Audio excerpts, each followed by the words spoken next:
자, 이번 강의는 344페이지 지상권입니다. 지상권에 대한 시험 문제가 한 문제 정도 나오죠. 일단 개념부터 생각해보면 지상권이란 타인의 토지를 사용할 수 있는 권리입니다. 지상권의 개념에 대해서 어렵게 생각하시는 분이 많은데 그냥 남의 땅을 쓸 수 있는 권리가 지상권이다, 이렇게 이해하시면 돼요. 다만 목적에 제한이 있어요. 건물이나 기타 공작물, 수목을 소유하기 위해서 남의 땅을 쓸 수 있는 권리죠. 따라서 보통 그림을 그리게 되면 이렇게 그려요. 땅은 갑의 것이고 건물은 을의 것인데 을이 토지에 대해서 지상권이 있다, 이렇게 그리거든요.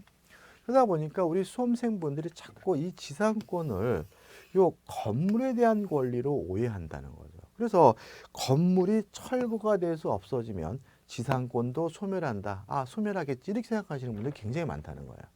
자, 지상권은 뭡니까? 토지 사용권입니다.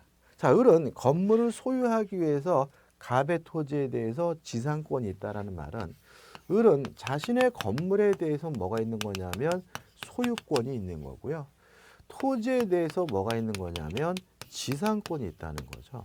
따라서 만약에 건물이 철거가 돼서 없어진다면 건물의 소유권은 없어지겠지만 토지 사용권, 지상권은 뭐 되지 않아요? 소멸되지 않는 거죠. 다시 말하면 지상권은 건물에 대한 권리가 아닙니다. 건물이나 기타 공작물, 수목을 소유하기 위해서 남의 땅을 쓸 수 있는 권리라는 거 잊지 마시기 바랍니다.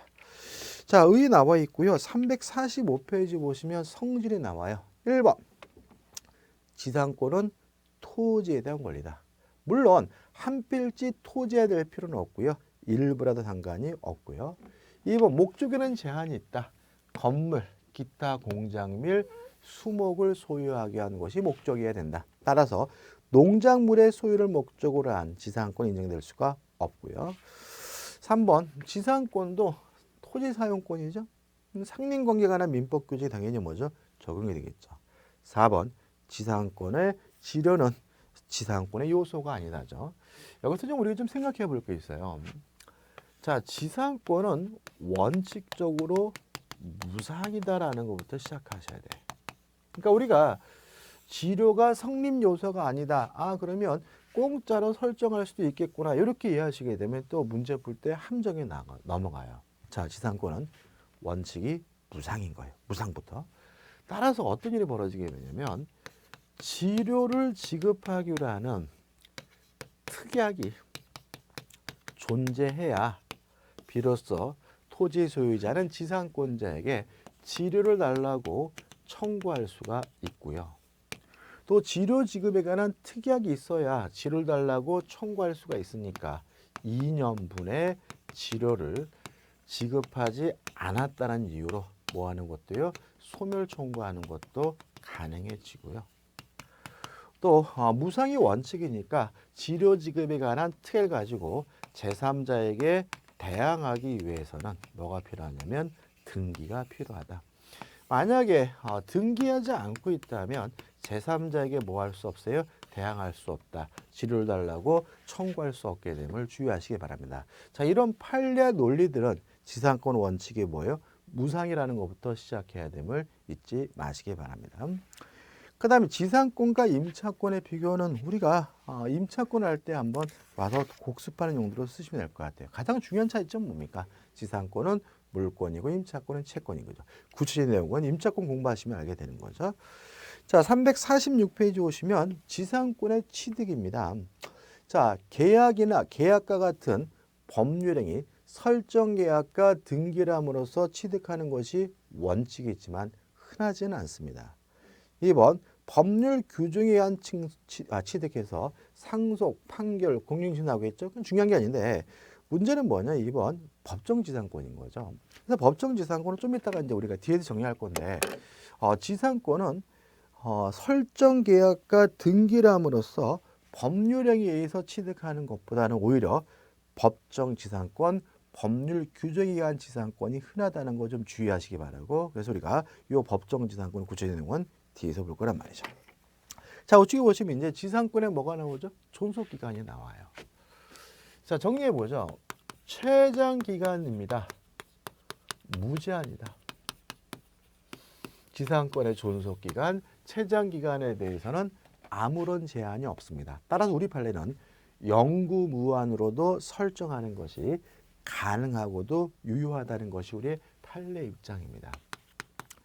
이에 반해서 최단 기간이 보장이 됩니다. 최단 기간이 보장이 되는데 이 최단 기간은 지상물의 종류에 따라서 결정이 돼요. 첫째, 만약에 견고한 건물의 소유를 목적으로 한다면 최소한 몇 년이 보장이 되냐면 30년이 보장이 돼요. 또 견고한 건물이 아닌 일반 건물의 소유를 목적으로 한다면 최소한 몇 년이 보장이 되냐면 15년이 보장이 되고요.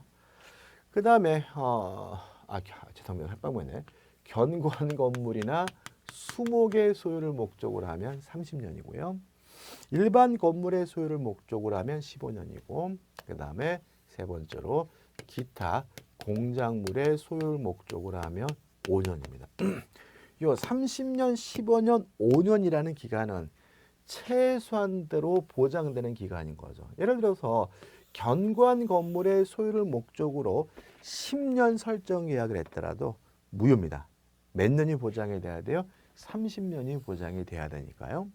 그 다음에 지상권을 설정하면서 존속기간을 정하지 않았어요. 그러면 지상물의 종류에 따라서 30년짜리일 수도 있고 15년짜리일 수도 있고 5년짜리일 수도 있고요.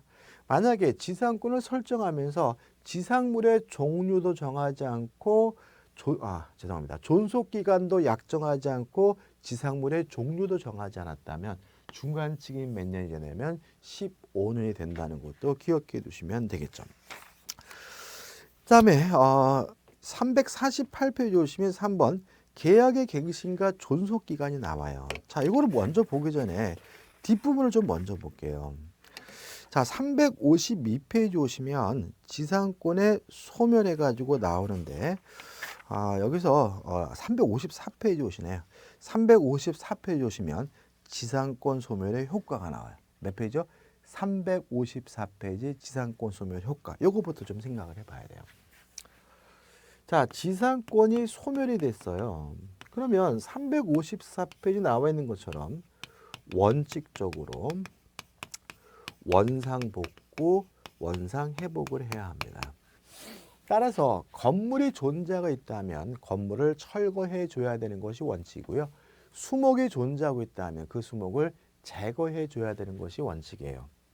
다만 지상권 설정자는 멀쩡한 건물을 때려 부시는 것이 아깝게 생각이 됐다면 때려 부시는 나한테 팔라는 의미에서 내 건물, 네 건물 팔아라는 의미에서 지상물 매수를 청구할 수가 있고요. 지상권자 입장에서는 안 팔 이유가 없으니까 거부할 수 없다. 지상물 매수 청구권은 뭐가 되는 거죠? 형성권이 되는 거죠. 다시 말하면 지상권이 소멸하게 되면 원칙적으로 원상 복구를 해야 되는 것인데 지상권 설정자, 토지 소유자가 보니까 때려 부시는 게 아깝다고 생각된다면 때려 부시린이 나한테 팔라는 의미에서 지상물 매수를 청구할 수가 있고요. 거부할 수 없다. 법적 성질이 형성권이 되는 거죠. 여기까지 이제 원칙인 거죠. 자, 이제 다시 348페이지 올게요. 자, 348페이지 오시면 지상권자의 갱신 청구권이 있어요. 자, 이런 얘기입니다. 소멸 사유는 대단히 다양하겠죠. 뭐 혼동될 수도 있고 용익물권이니까 소멸시에 걸릴 수도 있고 뭐 포기할 수도 있고 아니면 토지가 없어질 수도 있고 여러 가지 사유가 있을 텐데 그 소멸 사유 중에서 한 가지 사유 존속 기간이 만료됐다는 사유로 소멸된 경우만은 예외적으로 굳이 원상복구 안 해도 됩니다. 이때는 한 번 더 하자 갱신을 청구할 수가 있는 거죠.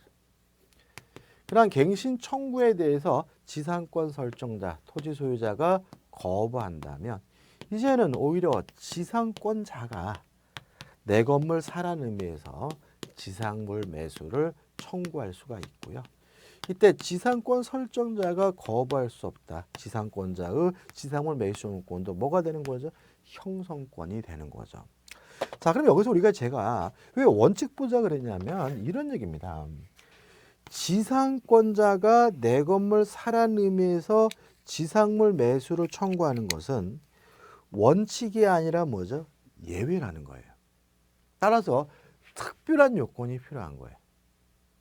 첫째, 존속기간의 만료로 소멸돼야 돼요.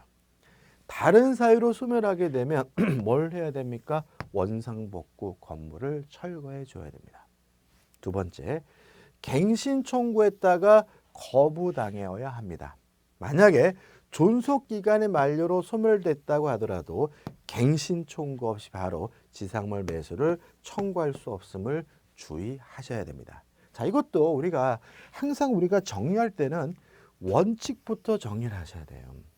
요 밑에 것을 원칙적인 것으로 이해하시게 되면 특별한 요건이 필요하다는 것에 대해서 이해가 부족해가지고 문제를 틀릴 수 있으니까 조심하시기 바라고 원칙과 예외를 확실하게 나눠서 기억해 두시면 되겠죠. 교재 보시면 가 요건 348페이지입니다. 존속기간의 만료로 소멸해야 된다. 만약에 다른 사유로 소멸하게 되면 뭘 해야 돼요? 원상복구 건물을 때려 부셔야 하니까. 두 번째, 건물 기타 공작물 수목이 현존하고 당연한 얘기죠, 그죠? 그다음에 나번 지체 없이 갱신 청구할 수 있고 거부당하면 4번 지상권자가 지상물 매수를 청구할 수 있는데 형성권이기 때문에 뭐 하지 못해요? 거부하지 못한다는 말이 나와 있죠. 물론 이러한 갱신 청구권 행사로 갱신이 되면 또다시 체당 기간이 지상물의 종류에 따라서 30년, 15년, 5년 보장되게 되면 너무나 당연한 거죠. 자, 정리하는 의미에서 대표 예제를 풀어보죠. 349페이지입니다. 지상권에 관한 설명으로 틀린 것은 1번 지상권 설정 계약 당시 건물 기타 공작물이 없더라도 지상권은 유효하게 성립할 수 있다. 왜요? 지상권은 토지 사용권이니까요. 토지에 대한 권리니까 건물 공작물 수목이 없더라도 설정할 수 있는 거고요. 건물 공작물 수목이 멸실되더라도 지상권은 소멸되지 않는 거죠. 2번 지상권자는 토지 소유자의 의사에 반하여도 자유롭게 타인에게 지상권을 양도할 수 있다. 맞아요. 왜요? 지상권은 물권이죠. 강한 양도성을 띠니까. 3번 지상의 공간은 상하의 범위를 정하여 공작물을 소유하기 위한 지상권의 목조를 할 수 있다. 맞는 것이고요. 뒤에 나오겠지만 이거는 구분 지상권이라고 하는 거죠. 4번 지상권이 저당권의 목적인 경우 지뢰 연체를 이유로 한 지상권 소멸 청구는 지상권자에게 통지하면 즉시 그 효력이 생긴다. X입니다. 자, 이런 얘기입니다. 자, 2년분의 지류를 지급하지 않으면 소멸 청구할 수 있고 소멸 청구하면 지상권이 소멸하게 되거든요. 근데 문제는 이 지문에 문제는 지상권에 뭐가 설정돼 있다고요? 저당권이 설정이 돼 있다는 거죠. 그럼 만약에 지상권이 소멸하게 되면 저당권도 소멸이 되니까 보호규정이 있는 거예요. 소멸 청구했다는 사실을 저당권자에게 통지를 해줘야 되고요. 저당권자가 등기에 통지한 후에 상당한 기간이 경과되면 소멸 효과가 발생하기 때문에 즉시 그 효과가 생긴다. X가 되는 거죠.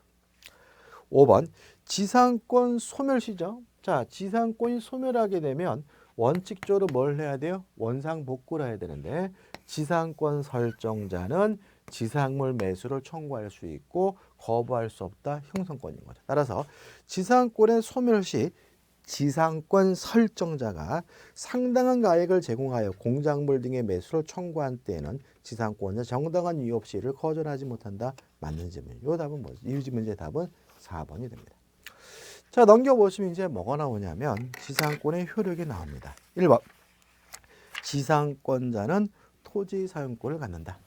1번 사용권의 내용, 목적 범위 내에 사용하겠죠. 2번 사실상 지배하고 있으니까 점유권 인정이 되고요. 지상권도 물권이니까 지상권에 관한 물권도 청구권 인정이 되고 3번 상린관계 규정이 준용이 되겠죠. 왜요? 상린관계는 뭐 있습니까? 서로 인접한 부동산 간의 이용을 조절하는 관계니까 그 부동산을 이용하는 사람이라면 소유자든 지상권자든 전세권자든 임차권자든 상린관계에 적용이 되니까요. 그 다음에 2번입니다. 자, 여기서 좀 생각해 볼 것은 뭐냐면 지상권은 자유롭게 양도할 수 있고요. 또 임대할 수 있고 담보로 제공할 수가 있습니다. 여기서 좀 생각해 볼 것은 두 가지인데, 첫째, 지상권을 자유롭게 양도, 임대, 담보 제공할 수 있다는 민법 규정은 강행 규정이다. 따라서 특약으로도 뭐 할 수 없어요? 배제할 수 없다. 양도 금지 특약을 하면 그 특약 자체가 뭐가 돼요? 무효가 된다는 거 좀 조심하셔야 되고요. 두 번째, 부종성, 수반성이 없다라는 것도 좀 기억해 두셔야 돼요. 여기서 그러니까 부종성, 수반성이 없다는 것만은 지상권만 따로 분리해서 자유롭게 양도할 수 있다는 얘기예요. 자, 보세요. 땅이 갑의 것이고 건물 을의 것이 을이 토지에 대해서 지상권이 있다는 말은 그런 건물에 대해서 소유권이 있고 토지에 대해서 뭐가 있다는 얘기라고요? 지상권이 있다는 얘기잖아요. 그러면 지상권만 따로 분리해서 자유롭게 양도할 수 있어요. 그 말은 건물의 소유권이 여전히 을에게 남기면서 지상권만 병에게 따로 뭐 할 수 있어요? 양도할 수 있다는 얘기고요. 따라서 건물의 소유권이 처분됐다 그래서 지상권이 자동으로 쫓아가는 것도 아니고요. 건물의 소유권이 소멸된다 그래서 지상권도 자동으로 뭐 되는 것도 아니에요? 소멸되는 것도 아니죠. 다시 말하면 지상권은 건물 소유권과 분리된 독립된 토지에 대한 사용권이라는 거 잊지 마시기 바라고 자유롭게 따로 분리해서 양도, 임대, 담보 설정할 수가 있습니다. 그 다음에 351페이지 오시면 이제 뭐가 나오죠? 지료지급 의무가 나오잖아요. 자, 다시 한번요. 자, 지상권은 원칙이 뭐라고요? 무상이다. 따라서 지료를 지급하기로 하는 특약이 있어야지만 지료를 달라고 청구할 수가 있는데 만약에 2년분의 지료를 지급하지 않았다면 지상권 설정자는 소멸 청구할 수 있고 소멸 청구하면 지상권은 뭐죠? 즉시 소멸하게 되는 거죠. 자, 여기서 이제 주의할 점이 뭐냐면 우측에 지료 체납일관데 2년간이 아니라 2년분이다. 2년간이 아니라 뭐라고요? 2년분. 따라서 2년 동안 안 내면 소멸 청구할 수 있다는 말이 아니라 예를 들어서 10년 동안 조금씩 안 낸 돈을 합산해 가지고 보니까 몇 년치가 되면요 2년치가 되면 소멸 청구할 수 있다는 것이 우리 판례 입장이라는 거 주의하시기 바라고요. 두 번째 주의하실 점은 판례인데 내가 소유하고 있는 기간 동안 2년치여야 한다. 자, 이런 얘기입니다. 갑이 토지 소유자고요. 을이 그 토지에 대해서 지상권이 있는 상태인데 갑에서 병으로 토지 소유권이 양도가 됐어요. 근데 갑이 못 받은 돈이 1년 6개월치고 병이 못 받은 돈이 6개월치예요. 합산해 보니까 2년치란 말이죠. 이때 병은 을에게 소멸 청구할 수 있느냐? 없다. 내가 소유하고 있는 기간 동안 2년치여야 소멸 청구할 수 있고요. 전 소유자가 못 받은 돈과 양도 전후에 못 받은 돈이 양도 전후에 못 받은 돈이 합산해서 2년치가 된 경우에는 소멸 청구할 수 없다라는 거 주의하시면 되겠죠. 자, 넘겨보시면 352페이지에 대표 예제가 있네요. 을 소유 토지에 설정된 갑의 지상권에 관한 설명으로 틀린 것은 1번. 갑은 그가 을의 토지에 신축한 X 건물의 소유권을 유보하여 지상권을 양도할 수 있다. 5. 왜요? 부정성, 수반성이 없다. 지상권만 따로 띄워서 뭐 할 수 있죠? 양도할 수가 있는 거죠. 2번. 갑의 권리가 법정 지상권일 경우 지료에 관한 협의나 법원의 지료 결정이 없으면 을은 지료 연체를 주장하지 못한다. 5. 왜요? 지상권 원칙이 뭐죠? 무상이니까. 무상이니까 지료 지급에 대한 특약도 없고 법원이 결정한 바도 없다면 지료를 안 줬다는 이유로 소멸 청구할 수가 없는 거죠. 2번도 뭐죠? 맞는 거죠. 3번 지료를 연체한 갑이 병에게 지상권을 양도한 경우 을은 지료 약정이 등기된 때에만 연체 사실로 병에게 대항할 수 있다. 5. 지료 지급에 관한 특약이 존재할 때 그것을 가지고 제3자에게 대항하려면 뭐가 필요하죠? 등기가 필요하니까. 4번 을의 토지를 양수한 정은 갑의 을에 대한 지료 연체액을 합산하여 2년의 지료가 연체되면 지상권 소멸을 청구할 수 있다. X. 내가 소유하고 있는 기간 동안 연체액이 2년치여야 되고요. 전 소유자가 못 받은 놈과 합산해서 2년치가 되더라도 소멸 청구할 수 없다는 것이 판례 입장이므로 답은 뭐죠? 4번이 되는 거죠. 5번 갑이 무에게 지상권을 목적으로 하는 저당권을 설정한 경우 지료 연체를 원인으로 을의 지상권 소멸 청구는 무에게 저당권자에게 통지한 후 상당한 기간이 경과함으로 효력입니다. 맞는 질문이고 앞에서 반복적인 문제네요. 답은 뭐죠? 4번이 됩니다. 이 정도 수준입니다. 그 다음 지상권 소멸. 소멸 사유는 보시면 될 것 같고 우측에 보시면 소멸 청구. 열심히 설명드렸죠. 판례에서 설명드렸습니다.